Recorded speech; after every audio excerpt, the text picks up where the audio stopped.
नमस्कार दोस्तों। इंडिया में जो गरीब हैं वो गरीब होते जा रहे हैं और जो अमीर है वो अमीर होते जा रहे हैं।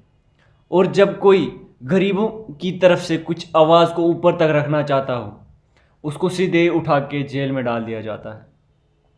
दोस्तों, कल राघव चड्ढा जो है उनको भी वो एमपी थे, मेंबर ऑफ पार्लियामेंट, तो उनको भी वहाँ से सस्पेंड कर दिया है। इसलिए क्योंकि वो बीजेपी के अगेंस्ट बोल रहे थे, या इसलिए जो वो गरीबों की आवाज़ रख रहे थे, या इसलिए कि वो सच्चाई बोल रहे थे। नमस्कार, मैं सस्पेंडेड राज्यसभा सांसद राघव चड्ढा। जी हां, मुझे राज्यसभा से आज सस्पेंड कर दिया गया है। मुझे क्यों निलंबित किया, मुझे क्यों सस्पेंड किया गया, मेरा क्या अपराध है? क्या मेरा यह अपराध है कि मैंने पार्लियामेंट में खड़े होकर दुनिया की सबसे बड़ी पार्टी बीजेपी के सबसे बड़े नेताओं से सवाल पूछे? क्या मेरा यह अपराध है कि मैंने दिल्ली सेवा बिल पर अपनी बात रखते हुए बीजेपी के सबसे बड़े नेताओं से न्याय की मांग करी, उन्हें उन्हीं का पुराना मैनिफेस्टो दिखाकर वादे पूरे करने को कहा, बीजेपी को आईना दिखाया और आज की बीजेपी को अडवाणीवादी और वाजपेयीवादी होने की बात कही? क्या इन्हें यह दर्द सताता है कि कैसे ये 34 साल का युवा संसद में खड़ा होकर हमें ललकारता है, हमसे सवाल पूछता है, हम पे सवाल दागता है? ये लोग बहुत शक्तिशाली लोग हैं, ये लोग किसी भी हद तक जा सकते हैं। इसी हफ्ते मुझे कमिटी ऑफ प्रिविलेजेस के 2 नोटिस आ चुके हैं। शायद ये भी एक अपने आप में रिकॉर्ड होगा। सदन के अंदर विपक्ष को बोलने नहीं दिया जाता, लीडर ऑफ ऑपोजिशन का माइक बंद कर दिया जाता है। इसी मॉनसून सत्र में 3 आम आदमी पार्टी के एमपीज को सस्पेंड किया गया है, संजय सिंह, सुशील कुमार रिंकू और मुझे।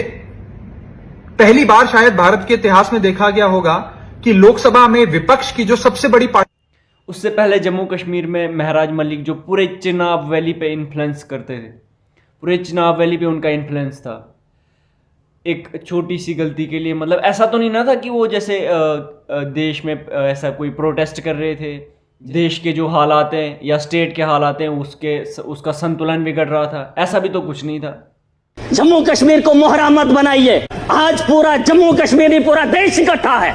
जवाब देने का वक्त आ गया है। ताकत का जवाब ताकत से देंगे, गोली का जवाब गोली से देंगे, तब जाके अमन और शांति की बहाली की उम्मीद कर सकता हूं सर। वरना आज ये हाउस चला 22 तारीख का वो मातम, आज हम बात करेंगे, महीने के बाद फिर किसी जगह फिर कोई कातिलाना हमला करेगा, फिर हमारे बच्चों को जो है स्कूल जाने से रोका जाएगा, फिर हमारे घरों पे बमबारी होगी, फिर मुसलमान को हकारत की निगाह से देखा जाएगा। आज मौका है, आज मौका है, आज पूरा देश इकट्ठा है, मुसलमान साथ है। यहां उधमपुर में, पहलगाम के बाद उधमपुर में आतंकवादी हमला हुआ, एक मुसलमान ने गोली खाई। मैं चाहता हूं कि आप यहां पर यह दाग न लगाएं, पाकिस्तान को मौका मत दें। ये मेरा घर है, मुझे पाकिस्तान के वास्ता नहीं है। अगर देश का हिंदू ये कह रहा है कि मुसलमान आतंकवादी है, तो फिर पूछना चाहता हूं, भारत को छोड़कर अमेरिका लोग क्यों जा रहे हैं, कनाडा क्यों जा रहे हैं? और आपको लगता है महराज पाकिस्तान जाना चाहता है? नहीं, मैं भी दुनिया के उन बेहतरीन ममालिक में जाना चाहता हूं जहां बेहतर जिंदगी मुझे मिले। ये भिखारियों का देश, जहां खुद भूखे नंगे लोग हों, उस पाकिस्तान में मैं जाना चाहूंगा। ये दाग खत्म कर दीजिए, ये सोच खत्म कर दीजिए। मैं एक लोकतंत्र मुल्क में रह रहा हूं, जमहूरियत का मुल्क है, यहां आजादी है, मेरे जैसे इंसान को बोलने का अधिकार है। अरे पाकिस्तान में हालात देखकर इंसान को घिन आती है, लेकिन ये दाग मैं नहीं ले सकता। मैं अपने दोस्त को देश के कोने में पिटते हुए नहीं देख सकता, हिंदू और मुसलमान के साथ लड़ते हुए नहीं देख सकता। पाकिस्तान 4 आदमियों को भेजकर देश का माहौल गंदा कर रहा है और हम उसका हिस्सा बन रहे हैं। सबसे बड़ी बेवकूफ़ी इसी की बात। उसके बाद सोनम वांगचुक जो एक सोशल एक्टिविस्ट थे और एक वो बहुत ही अच्छे लीडर थे, वो तो बस अपने लद्दाख के लिए, जो नीड से लद्दाख के लोगों के लिए, उन्होंने हमेशा ही जो एजुकेशन में उनका बहुत बड़ा योगदान रहा है। वो ऐसा भी प्रोटेस्ट नहीं कर रहे थे कि वो पुलिस पे हमला कर रहे थे या वो पुलिस के अगेंस्ट, गवर्नमेंट के अगेंस्ट ऐसा कुछ प्रोटेस्ट कर रहे थे, ऐसी भी बात नहीं थी। मगर उनको भी अंदर डाल दिया। पिछले हफ्ते उनकी जो वाइफ है वो हाई कोर्ट में अपने पति को छुड़ाने के लिए, जो पूरे लद्दाख के लिए लड़ता था, उस आदमी को छुड़ाने के लिए सिर्फ एक उसकी पत्नी ही बची थी। मैं सोचता हूं कि मेरे जेल में होना देश को ज़्यादा जगाएगा मेरे बाहर होने से, क्योंकि देश नज़ारा देखेगा जो आदमी देश विदेश से भारत के लिए मैग्सेसे से लेके रोलेक्स अवार्ड से लेके टीसीओ पुरस्कार लाता है, 8 तो यूनिवर्सिटीज के ऑनररी डॉक्टरेट्स लाता है, देश का नाम ऊंचा करता है, यहाँ की ज्ञान को निर्यात करता है और चीन जैसे देशों के खिलाफ बाइकॉट चाइनीज प्रोडक्ट्स का मुहिम चलाता है, जो आगे ले जाके सरकार भी उसे आगे बढ़ाती है। उसी आदमी को हम आज ऐसे दोषों में जेल डाल रहे हैं। ये नज़ारा जब वो देखेंगे तब वो समझेंगे कि आज देश कैसे चल रहा है। तो इसलिए मैं सोचता हूँ मेरी देश सेवा की यही एक आखिरी कड़ी रह गई है।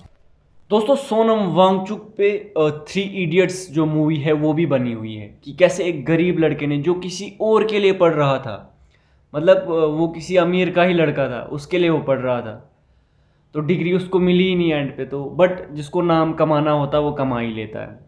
उसके अलावा उन्होंने आइस स्टप्पा इन्वेंट किया। ये एक बड़ी कामयाबी है जो उन्होंने इन्वेंट की। उसके अलावा उन्होंने छोटे छोटे बहुत चीज़ें इन्वेंशन की, बट ये एक बड़ी मेन चीज़ है जिसमें जो है आइस स्टप्पा था। इससे पानी को स्टोर किया जाता था, जो विंटर्स का पानी होता था उसको फिर फार्मिंग में यूज़ करते थे, मतलब एग्रीकल्चर में फसल के लिए। उसके अलावा इनको 2018 में रोमन मैग्सेसे अवार्ड भी मिला है, जो मोस्टली फिलीपींस में दिया जाता है और साउथ एशिया में इसको नोबेल प्राइज़ भी कहा जाता है। चलिए बात करते हैं अभी महराज मलिक की, जो कभी बोलने से डरता नहीं था। पूरे चिनाब वैली के उस हर एक इंसान उसका चाहने वाला था, और छोड़ के जम्मू कश्मीर से बाहर भी उसके चाहने वाले बहुत थे, क्योंकि गरीब घर से निकला हुआ था, गरीबों के लिए काम कर रहा था, गरीबों के लिए आवाज़ उठा रहा था। चाहे उस बंदे को, ऐसा नहीं है कि अब जो किसी भी पॉलिटिशियन को अगर आप हिस्ट्री पूछेंगे तो उसको पता नहीं होगी, क्योंकि उसको पॉलिटिक्स करने से मतलब है, बट वो गरीबों के लिए काम भी कर रहा था। उसको भी सीधे उठा के पीएसए के तहत अंदर डाल दिया। क्यों? इन पे कई बहुत सारे लोगों को ऐसा लगता था कि कहीं वो आने वाले टाइम पे जम्मू कश्मीर में सीएम के इलेक्शन के लिए ना उठ जाए, जिसको हटाना फिर आने वाले टाइम पे मुश्किल हो जाएगा, तो इसलिए उसका पता पहले ही साफ कर दिया। अगर आप भी सोशल मीडिया चला रहे हैं तो आपने बहुत बार देखा होगा कि राघव चड्ढा पार्लियामेंट में हर एक नए दिन एक नया मुद्दा खड़ा कर रहा था, जो सच में जिस पे काम करने की ज़रूरत थी। वो बीजेपी जो गवर्नमेंट है उसके सामने उनको जो उनका मैनिफेस्टो था उसको याद दिला रहा था कि भाई तुम लोगों ने ये बोला है, इसको कब करोगे। जब राघव चड्ढा बोल रहे थे कि अगर फ़ोन एक आदमी का है, सिम उसकी है, तो वो जब तक वो उसमें रिचार्ज करता चलो आउटगोइंग कॉल, बट जो इनकमिंग कॉल है वो बंद किस लिए की जाती है? आजकल 3 दिन के अंदर इनकमिंग कॉल बंद की जाती है। तो इतनी महंगाई में एक मिडिल क्लास आदमी कैसे अपनी ज़िंदगी जिए, बस यही सवाल वो उठा रहा था। उस पर एक इन्वेस्टिगेशन चालू कर दी। तब जब अब उस पर इन्वेस्टिगेशन चलेगी, कुछ टाइम तक वो बाहर रहेगा, तब तक वो बोलना ही भूल जाएगा, जब तक वो ये सोचेगा कि मैं कैसे फिर से पार्लियामेंट में पहुंचूं। बस यही सब चीज़ें होती है। मुझे समझ नहीं आ रहा कि अमेरिका कहता है इंडिया को कि भाई अभी वॉर चल रहा है ईरान में, तुम जाओ, तुम रशिया से तेल खरीदो तब तक 1 महीने के लिए, जिसमें जो गवर्नमेंट है, जो हमारी बीजेपी की गवर्नमेंट है इंडिया में, सबसे बड़ी पार्टी है ये दुनिया की, मतलब ये इस पे रिएक्ट भी नहीं कर रही है कि भाई डोनाल्ड ट्रंप हमें क्यों इजाज़त दे रहा है कि तुम जाके उससे खरीदो। हम खुद भी तो, अरे इंडिया एक, मतलब क्या हम अमेरिका पे डिपेंड हैं? ये चीज़ मेरी समझ में नहीं आ रही। भाई इंडिया ने बुलाया ईरान का एक शिप इंडिया में एक शो के लिए, जो एक नेवी का शो हो रहा था उसके लिए बुलाया या जो भी था। तो जब वो यहाँ से जा रहा था इंडियन ओशन में, अमेरिका ने आके उसको गिरा दिया। इंडिया कुछ बोल ही नहीं रहा है। बात यहाँ पे ईरान की नहीं है, बात ये है कि अगर वो इंडिया में आया है तो इंडिया की रिस्पॉन्सिबिलिटी बनती है। जैसे ईरान इंडिया के लोगों को इंडिया में भेज रहा है, वो उसकी रिस्पॉन्सिबिलिटी है। ऐसा नहीं हो फिर कल को ईरान भी बोले भाई इंडिया के यहाँ पे 500 या 10,000 जो स्टूडेंट्स थे वो ईरान में मारे गए वार में। कुछ क्या कोई कह सकता है? कुछ नहीं कि भाई जब गए तो गए, कोई प्रोटेस्ट होंगे और क्या होगा। मगर वही चीज़ अगर वो एक शिप इंडिया में आया है, इंडियन ओशन में है, तो भाई एक एटलीस्ट एक ट्वीट पे कमेंट करके तो कुछ बोल सकते थे जिनकी सरकार है कि भाई ऐसा ऐसा हुआ, या ऐसा नहीं होना चाहिए था, या ऐसा हुआ क्यों हुआ। कुछ तो कोई तो एक्सक्यूज़ होता है, कुछ भी नहीं। भाई समझ नहीं आ रहा, देश अडानी और अंबानी चला रहा है, देश को बाहर से अमेरिका चला रहा है, तो जो हमारी गवर्नमेंट है वो क्या चला रही है भाई? सोचने वाली बात है।